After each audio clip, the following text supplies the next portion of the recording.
Assalamualaikum warahmatullahi wabarakatuh. Saya Muhammad Amirul Arif bin Muhammad Smadi bersama dua orang lagi rakan saya, Normaliana dan Nurnida. Kami akan membincangkan isu kebat dalam pentafsiran pendidikan Islam. Antara isi kandungan yang kami akan bincangkan ialah yang pertama, pengenalan isu iaitu konsep kebat, ciri-ciri item kebat dalam pentafsiran pendidikan Islam. Yang kedua, isu-isu pentafsiran di dalam kebat. Yang ketiga, cara menangani dan menyelesaikan isu ini. Dan yang keempat, contoh pentafsiran, iaitu contoh-contoh soalan kebat, rumusan dan rujukan. Pengenalan kebat dalam pendidikan Islam. Transformasi kurikulum pendidikan Islam dalam Pelan Pembangunan Pendidikan Malaysia iaitu PPPM 2013-2025 memberi penekanan utama terhadap konsep kemahiran berfikir aras tinggi iaitu kebat yang berupaya melahirkan generasi yang mempunyai keupayaan dalam pemikiran kritis dan kreatif. Proses transformasi pendidikan Islam juga telah dirangka berdasarkan pelaksanaan pengajaran guru di sekolah melalui pengubahsuaian melibatkan komponen keupayaan kurikulum, pembentukan budaya sekolah, penambahbaikan pengetahuan guru dan tahap kemampuan pelajar mengaplikasi setiap isi kandungan pembelajaran berorientasikan kebat. Terlihat 6 aspirasi utama murid bagi memenuhi keperluan abad 21. Antara kemahiran-kemahiran ini, salah satunya ialah untuk murid mempunyai kemahiran berfikir yang sejajar dengan falsafah pendidikan kebangsaan. Seterusnya, kita lihat pula definisi kebat.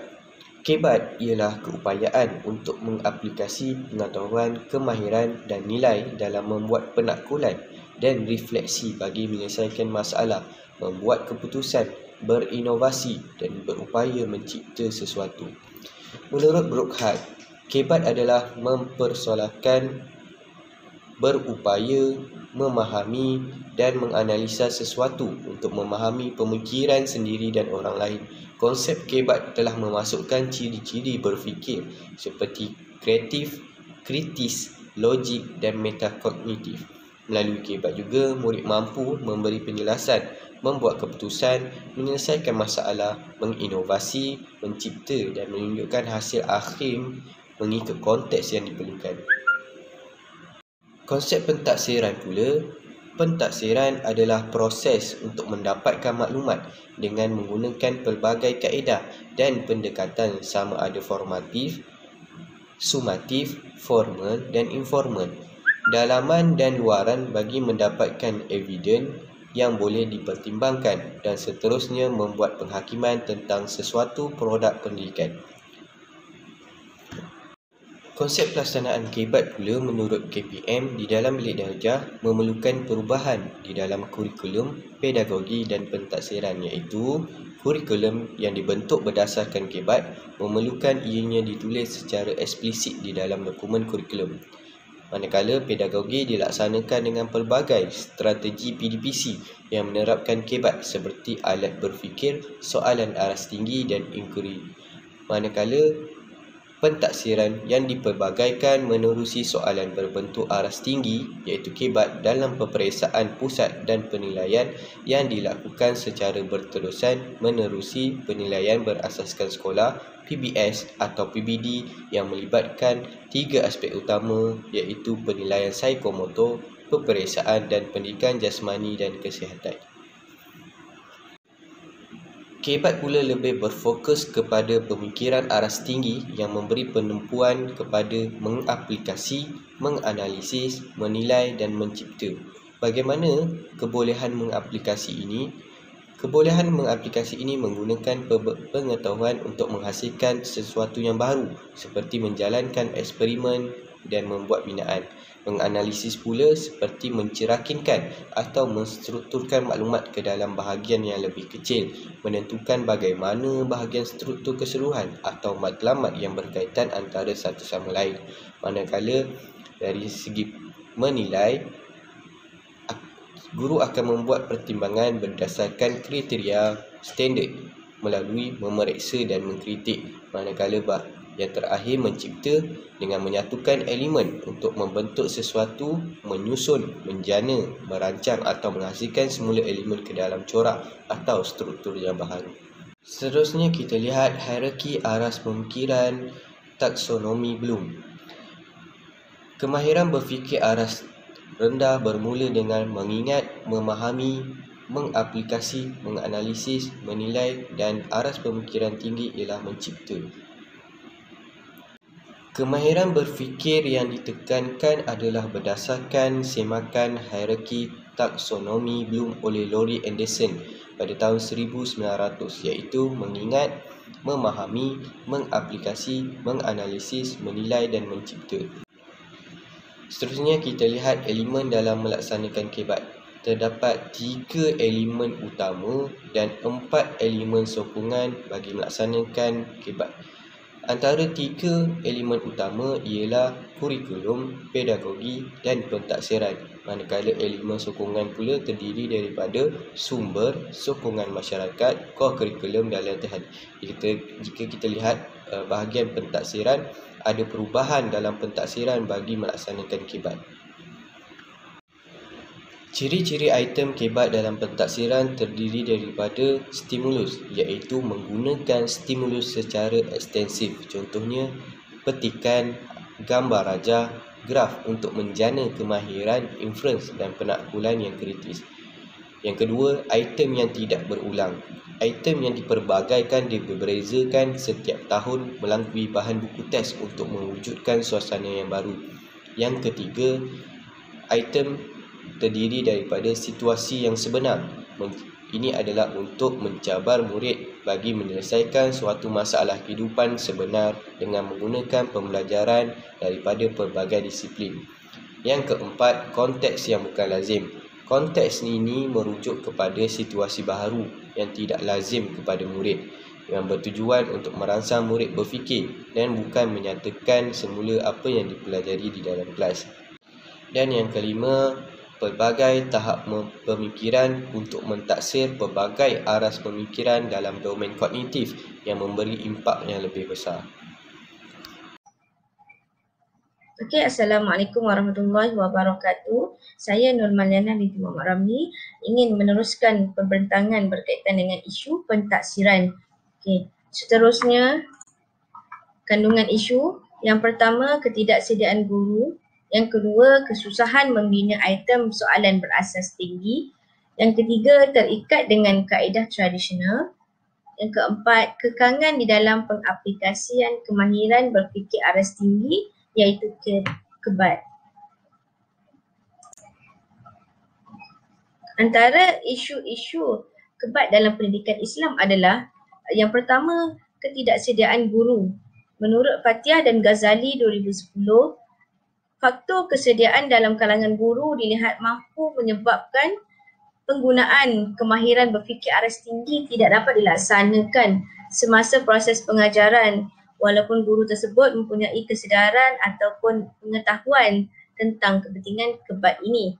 Okay. Manakala menurut Halim 2013, kekurangan pengetahuan dan ketidaksediaan ini menyebabkan pengajaran guru didapati kurang menghayati dan tidak mengamalkan konsep kemahiran berfikir untuk disampaikan kepada murid.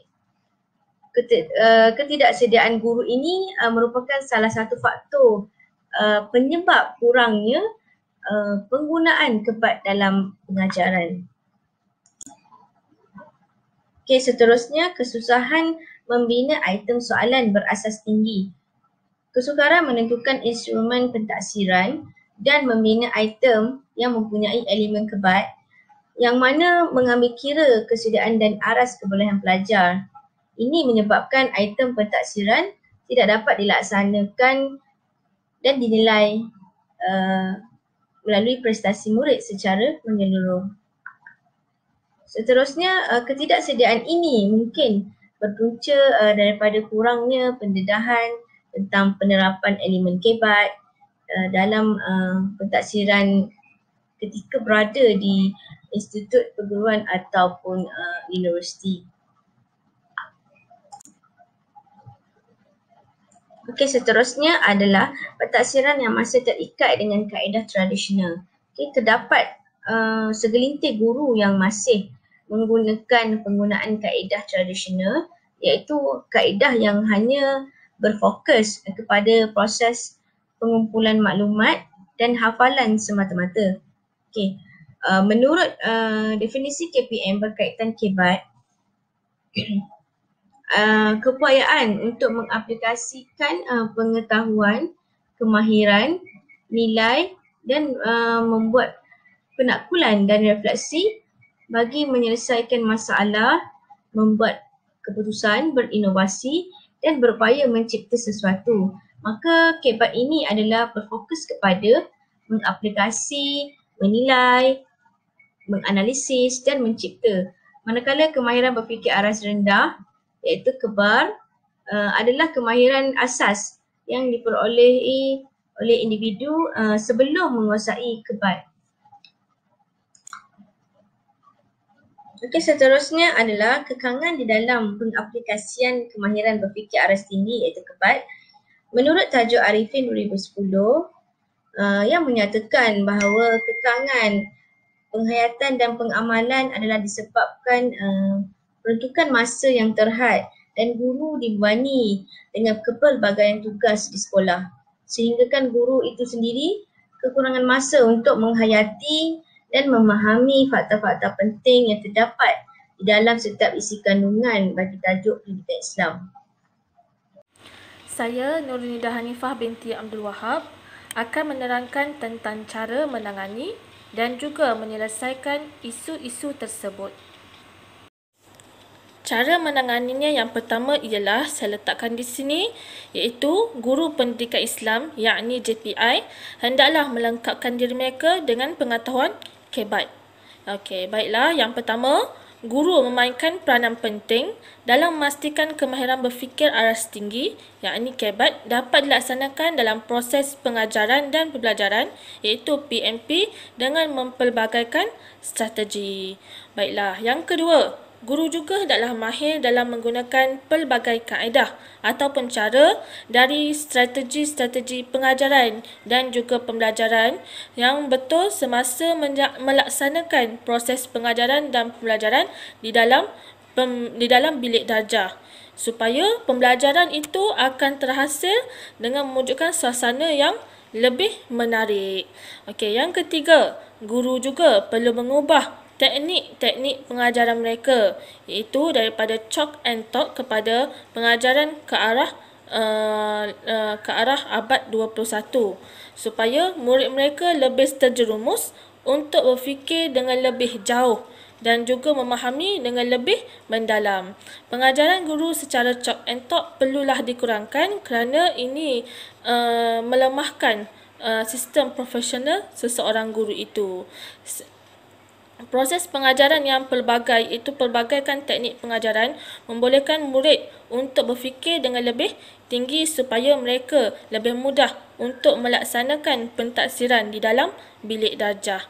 Baiklah, yang terakhir, guru juga mestilah merancang soalan, tugasan dan juga aktiviti yang menuntut pelajar ataupun murid-murid di dalam kelas sentiasa berfikir secara istimrar, secara berterusan, serta menilai pemikiran mereka dan juga pemikiran individu lain. Okey, melalui soalan-soalan kebat ataupun tugasan-tugasan serta aktiviti yang dilaksanakan di dalam kelas secara kebat, ini menjadikan murid akan lebih berfikir dan juga lebih cuba untuk memahami dan juga mencari jawapan bagi menyelesaikan tugasan yang diarahkan oleh murid-murid di dalam kelas. Baiklah, seterusnya yang kedua ialah memanfaatkan kaedah pentaksiran terkini yang berasaskan kepada ICT, iaitu teknologi. Okey, seperti yang kita sedia maklum, penggunaan teknologi terkini memang tidak dapat dielakkan lagi dan ia merupakan salah satu ciri penting bagi guru-guru abad yang ke-21. Selain daripada itu, murid juga murid juga turut mahir di dalam bidang ICT ini dan juga mahir dengan penggunaan gadget-gadget dan pelbagai lagi elektronik yang lain seperti handphone, komputer dan sebagainya. Maka apabila murid sudah pun maju dengan kemahiran gadget seperti ini, guru juga perlulah seiring dalam menggunakan kelebihan ini bagi menarikkan lagi minat murid untuk belajar.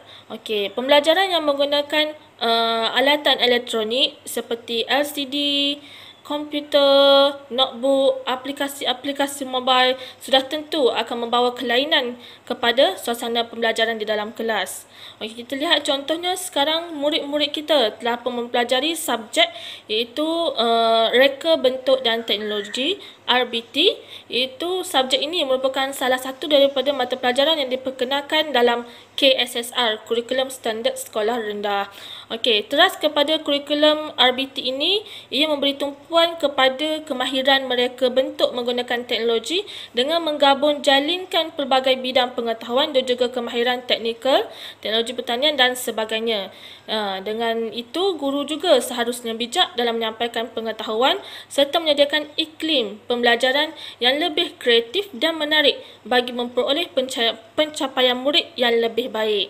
Okey, selain itu contohnya saya turut menggunakan aplikasi-aplikasi yang baik secara maya di dalam kelas bagi melaksanakan tugasan ataupun pentaksiran.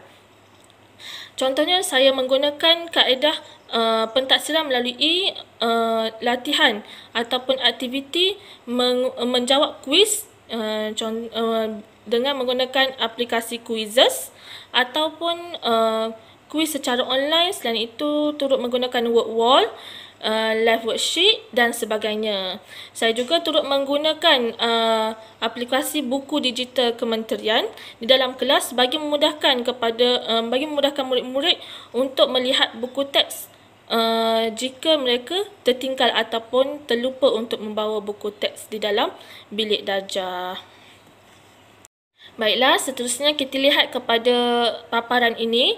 Ini menunjukkan contoh pentaksiran kemahiran berasaskan aras tinggi, KBAT.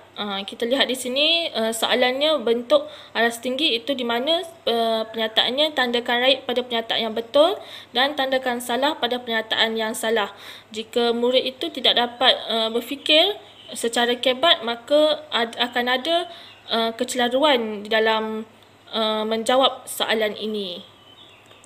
Seterusnya, ini juga merupakan contoh soalan pentaksiran. Contoh pentaksiran berasaskan aras tinggi, iaitu KBAT.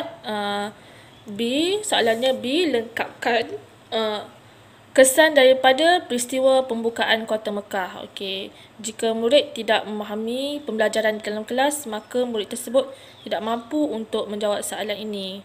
Okey, kesan daripada peristiwa pembukaan Kota Mekah kepada musyrikin Mekah dan juga kepada orang Islam. Murid perlulah memahami dan juga berfikir dengan lebih jauh bagi memudahkan mereka untuk memahami soalan ini. Ini juga merupakan contoh pentaksiran kemahiran berasaskan aras tinggi, iaitu KBAT. Soalannya ialah padankan supaya menjadi ayat yang lengkap pada perkara hikmah berpuasa. Okey, ini soalan hikmah berpuasa. Jadinya murid perlulah memadankan dengan jawapan yang betul. Murid perlu berfikir dan juga memahami pembelajaran mereka. Setelah mereka belajar, mereka perlu memahaminya dan juga melaksanakan tugasan dengan berfikir aras tinggi.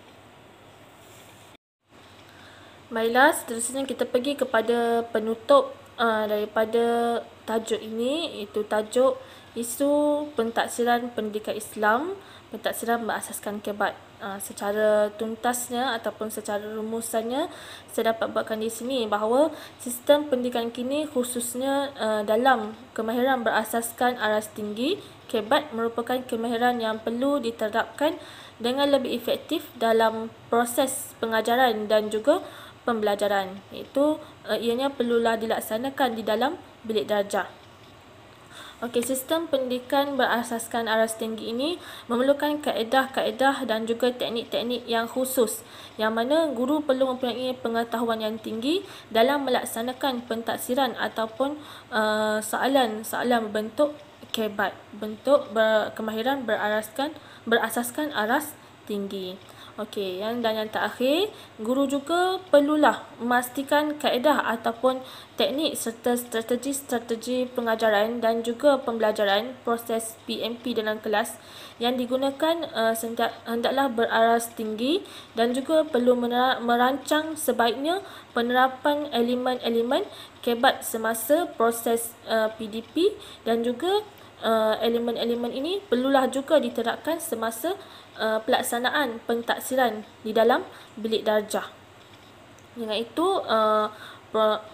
itu proses ini boleh lagi membawa kepada kemahiran-kemahiran yang pelbagai ke atas murid-murid di dalam kelas, insya-Allah.